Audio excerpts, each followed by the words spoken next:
you go talk to Commander Baron. I've had enough excitement for one day.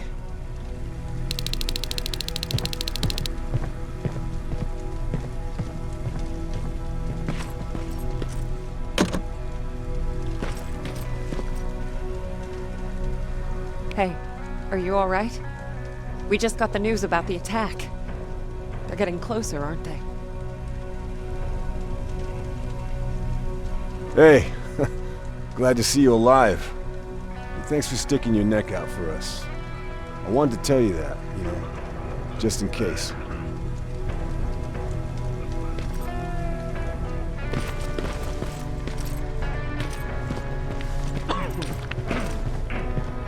Wasn't expecting to find you here. You always seem to be out these days. Yeah, that's true. Lately I've been making extra runs to stock up on resources. The truth is, I was even thinking about leaving. But right now, I'm just waiting for my team to head back to downtown to look for other survivors. Let's hope there still are some.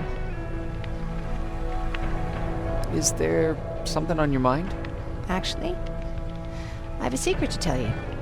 You've a fan. Patrick really looks up to you. It's good for him to have a role model. And I don't think he could have chosen better. I don't think I'd make for a good role model. I never knew Jacob Rivers could be so coy. Be proud, you're a hero.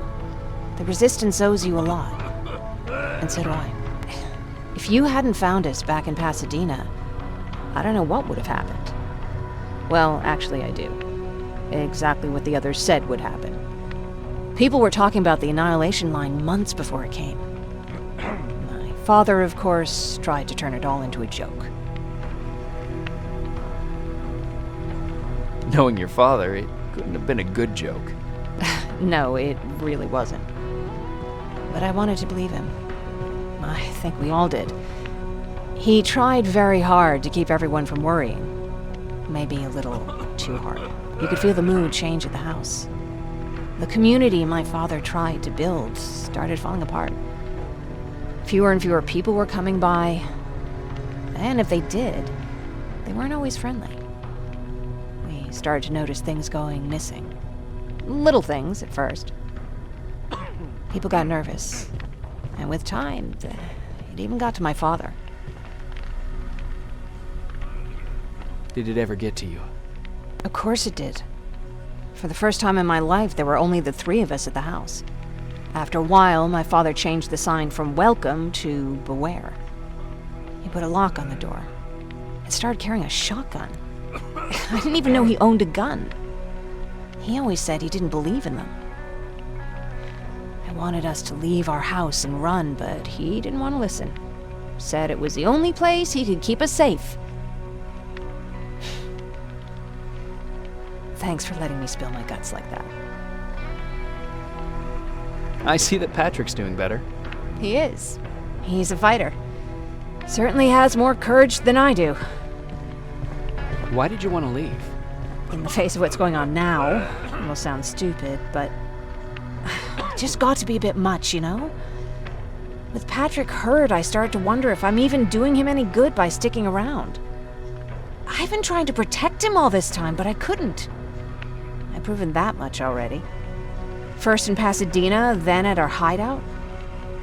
I was thinking that maybe he'd be safer here at the shelter. But don't worry, I changed my mind since.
Stay still. Don't move. Thanks for getting us out of there, Sergeant.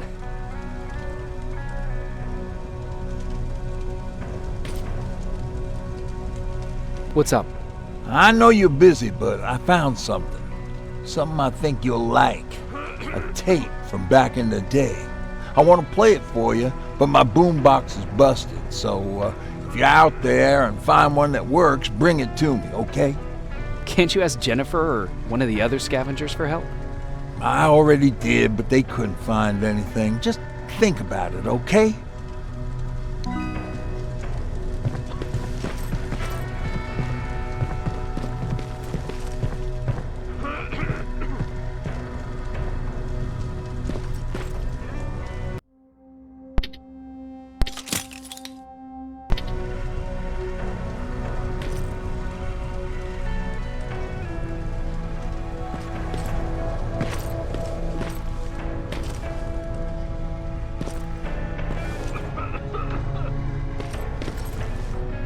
Jacob, What's on your mind?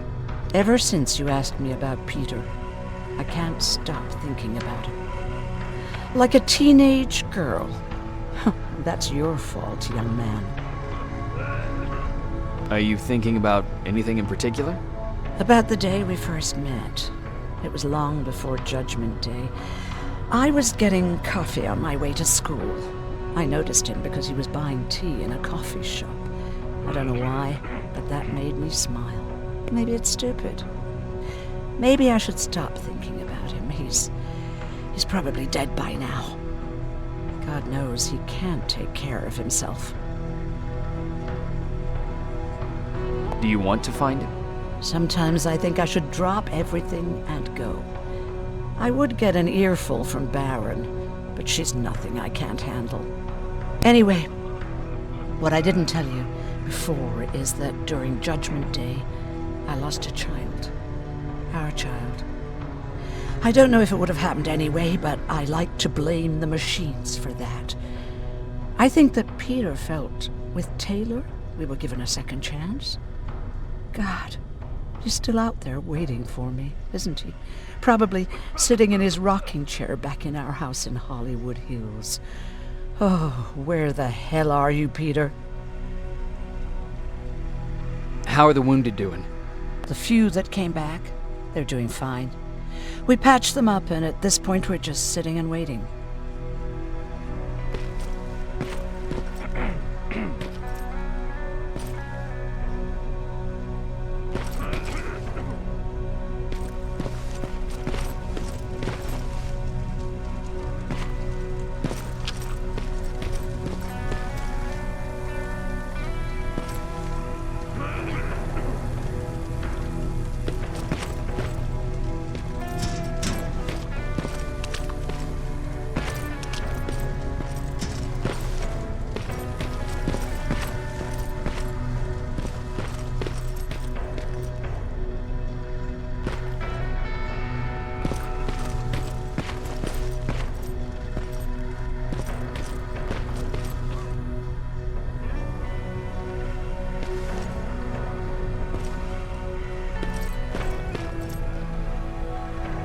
Rivers, you want to explain to me what the hell happened?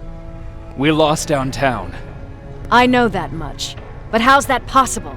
What happened to our defense systems? Alvin says one of our soldiers came with an order directly from you to reset the target settings for non-lethals. He said what? All right. This is what I want you to do.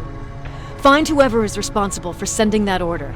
All the messengers have GPS tracking, so we're keeping tabs on their location. Find them and bring them to me. Understood.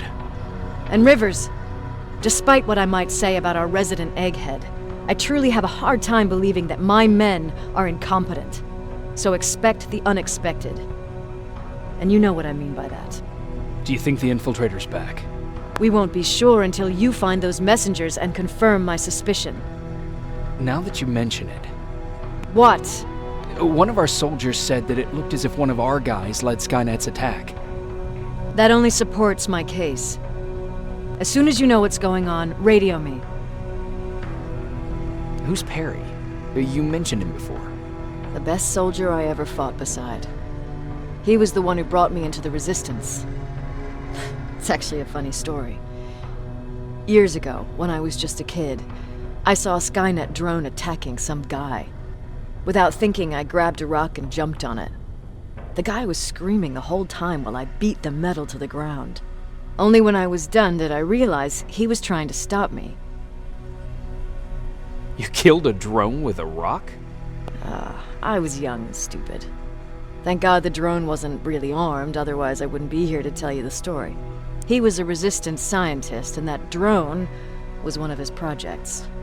So you can imagine he wasn't too happy when I smashed it to pieces. But he wasn't alone. There was this huge guy with a rifle on his shoulder, almost choking with laughter. I sure made his day. That huge guy. Was that Perry? Yes, it was. Commander Perry was in charge of this division before me. That scientist later told me that was the first time he ever heard Perry laugh. Somehow, Perry and I connected. He taught me how to channel my anger and get it under control. He introduced me to Connor, and that's how I got to the 132nd. Whatever happened to Perry? Skynet got hold of our position. We had to leave our shelter. There were a lot of casualties, and he was one of them. He died a soldier. I'd never thought I'd be reminiscing about the day I met them. This may come as a surprise to you, but it was the first metal I ever destroyed.